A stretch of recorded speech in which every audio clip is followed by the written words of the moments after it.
Neste vídeo, você vai aprender 3 técnicas do livro Psicologia Oculta. Cada técnica será definida e descrita em detalhes, fornecendo exemplos concretos de como ela pode ser aplicada em diferentes contextos. Isso ajudará os leitores a visualizarem e compreender a técnica em ação. Dados científicos. Onde aplicável, serão fornecidos dados científicos e pesquisas que sustentam a eficácia e o impacto de cada técnica. Isso inclui estudos, estatísticas e teorias que explicam por que e como a técnica funciona. Chega de enrolação, vamos direto para o vídeo. A primeira técnica que iremos aprender é a técnica de nível 1, o efeito halo. Descrição e exemplificação. O intrigante halo effect afeta a maneira como percebemos os outros e como os outros nos percebem. O termo descreve a tendência de avaliar uma pessoa com base em uma única característica positiva ou negativa, que se torna tão dominante a ponto de influenciar a percepção dos outros, fazendo com que inconscientemente seja atribuídos diversas outras características àquela mesma pessoa. Por exemplo, se encontramos alguém que é muito atraente, podemos inconscientemente assumir que essa pessoa também é inteligente, amigável ou talentosa, mesmo que essas suposições não sejam necessariamente baseadas em evidências. Da mesma forma, uma característica negativa pode levar a julgamentos injustamente negativos em outras áreas. Se em uma entrevista de emprego um candidato responde alguma pergunta de maneira errada, devido ao efeito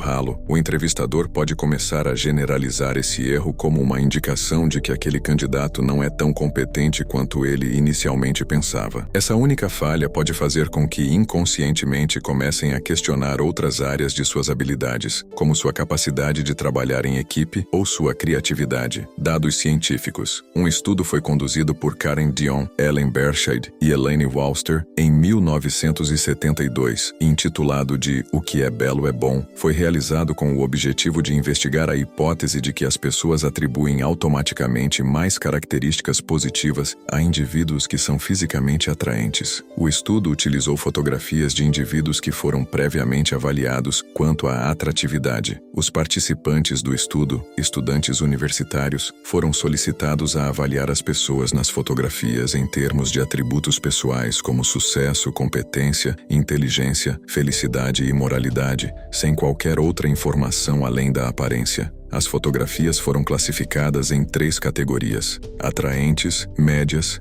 e não atraentes. Os participantes não foram informados de que a atratividade era o foco principal do estudo. Os consistentemente resultados mostraram que os participantes mais positivas as pessoas consideradas atraentes. Eles foram avaliados como mais sensíveis, amáveis, interessantes, fortes, extrovertidos, felizes e bem-sucedidos em sua vida pessoal e profissional. Os indivíduos considerados menos atraentes receberam avaliações significativamente mais baixas nessas mesmas categorias. Uso estratégico. O primeiro passo para empregar o efeito halo de forma estratégica consiste em identificar sua atribuíram característica mais imponente e trabalhar consistentemente para realçá-la durante suas interações diárias, especialmente ao conhecer novas pessoas. Caso a atratividade física não seja considerada sua característica primordial, é fundamental concentrar-se em desenvolver outros atributos que possam gerar o mesmo impacto positivo. Inteligência, senso de humor, sucesso profissional e bem-estar físico são algumas alternativas que podem ser exploradas. É relevante notar que a beleza não é o único elemento capaz de provocar esse efeito subconsciente na percepção das pessoas. À medida que você aprimora múltiplos atributos em sua personalidade, sua atratividade como indivíduo se enriquece, proporcionando uma impressão mais marcante aos olhos dos outros. Os participantes do estudo, estudantes universitários, foram solicitados a avaliar as pessoas nas fotografias em termos de atributos pessoais, como sucesso, competência, inteligência, felicidade e moralidade, sem qualquer outra informação além da aparência. As fotografias foram classificadas em 3 categorias: atraentes, médias e não atraentes. Os participantes não foram informados de que a atratividade era o foco principal do estudo. Quanto mais qualidades você cultivar em si mesmo, mais interessante e cativante se tornará. contribuindo para uma percepção mais positiva e abrangente. O efeito halo também tem aplicações significativas no mundo dos negócios, especialmente em branding. Uma marca que é percebida positivamente em uma área, por exemplo, qualidade do produto, pode criar um halo que influencia a percepção em outras áreas, como atendimento ao cliente ou responsabilidade social. Da mesma forma, uma embalagem atraente e bem projetada pode criar um efeito halo em torno do produto, fazendo com que os consumidores o percebam como de maior qualidade ou valor, mesmo sem essa percepção ser necessariamente verdadeira. Rompendo o efeito halo. O primeiro passo para romper com o efeito halo é reconhecer sua existência. Esteja ciente de que é natural para o cérebro criar associações entre características e extrapolar essas associações para outras áreas. Ao conhecer alguém, procure avaliar cada característica de forma individual. Evite generalizações rápidas com base em um único aspecto. Em vez disso, considere as diferentes dimensões da pessoa para formar uma imagem mais precisa. Antes de tirar conclusões sobre alguém ou alguma coisa, colete evidências que suportem suas avaliações. Em vez de confiar apenas em uma característica proeminente, procure por sinais consistentes em várias áreas. Sempre questione suas próprias avaliações. Pergunte a si mesmo se está atribuindo características adicionais a pessoas, empresas ou instituições. Examine se suas conclusões são fundamentadas em evidências concretas ou se estão sendo influenciadas pelo efeito halo. O motivo dessa técnica ser a primeira do livro é para que você entenda que a influência não está apenas nas palavras. A maneira como você se apresenta, sua postura, cheiro, roupa, o que você fala e como fala, tudo influencia na percepção positiva ou negativa de outra pessoa. Leia livros todos os dias, de preferência em voz alta. Estude sobre stand-up comedy. Assim como qualquer outra arte, existem métodos para contar piadas. O humor, quando usado da maneira certa, é um aliado poderosíssimo na persuasão. Exercite-se e cuide do seu corpo, pois mente fraca não floresce em corpo fraco. A combinação de tudo isso mais o conhecimento que você está prestes a explorar te tornará uma pessoa muito mais persuasiva. A segunda técnica de nível 1 é o passo inconsciente. A técnica do passo inconsciente é um truque psicológico sutil e intrigante que pode revelar as inclinações emocionais de uma pessoa em relação a outra. Baseada nos princípios da psicologia humana e no entendimento do comportamento não verbal, essa técnica pode fornecer insights valiosos sobre a atração e o interesse romântico. Ao longo da história, humanos têm encontrado maneiras diversas de comunicar sentimentos e intenções sem o uso da linguagem verbal. Muitas vezes, a linguagem corporal e o posicionamento físico podem falar mais alto do que as palavras. Essa técnica particular aproveita essa capacidade de comunicar através de movimentos sutis e inconscientes. Para empregar o passo inconsciente, você não precisa de equipamentos elaborados nem de uma preparação especial. Basta estar em uma conversa com o seu alvo e dar um passo em direção à pessoa sem um motivo aparente, ficando mais próximo do que você normalmente fica. A reação da pessoa a partir desse movimento passa a se limitar a 3 opções. 1. Ela fica no mesmo lugar sem se mexer. Essa reação pode indicar uma atração ou uma inclinação positiva em relação a você. A pessoa se sente confortável com a proximidade e não sente a necessidade de criar distância. 2. Ela chega mais perto ainda. Essa é uma resposta ainda mais afirmativa, possivelmente indicando um forte interesse ou atração. A pessoa não apenas tolera a proximidade, mas deseja mais, possivelmente refletindo sentimentos mais intensos. 3.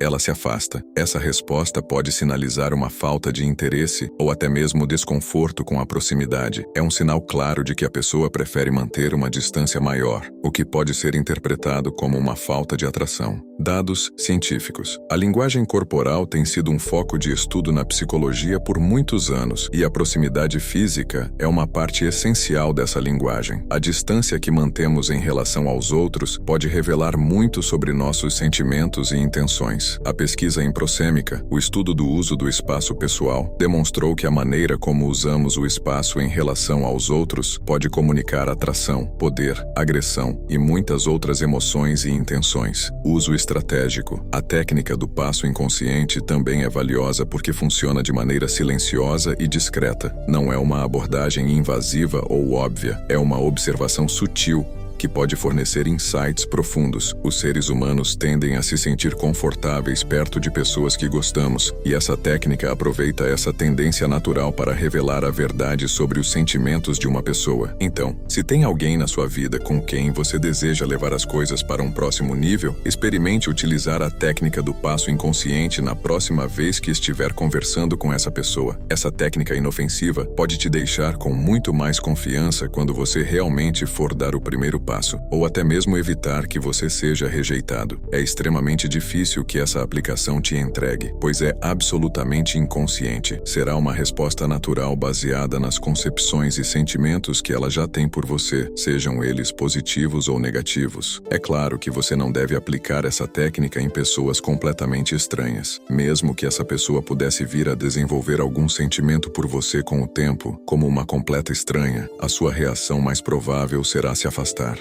A terceira técnica de nível 1 é o sorriso flutuante.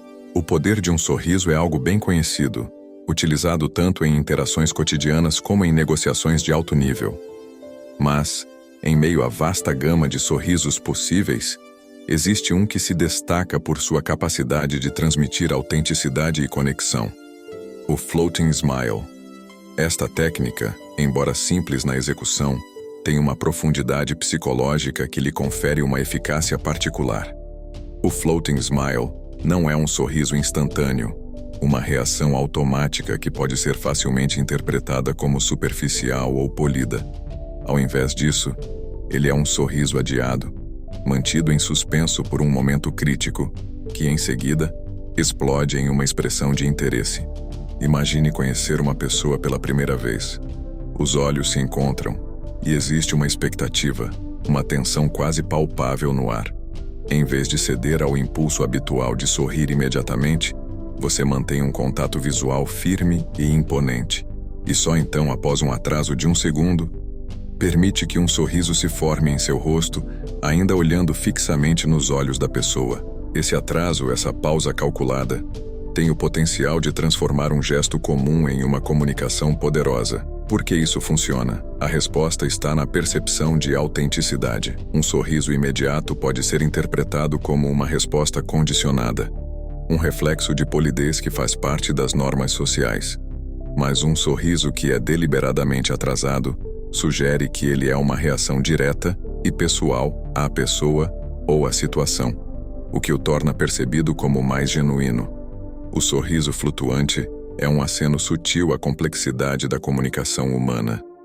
É uma técnica que reconhece que não são apenas as palavras e ações que transmitem significado, mas também o tempo, o ritmo e o espaço entre elas. É um lembrete de que, mesmo em um mundo acelerado, às vezes é o que escolhemos não fazer, o que deixamos em suspenso, que tem o maior impacto.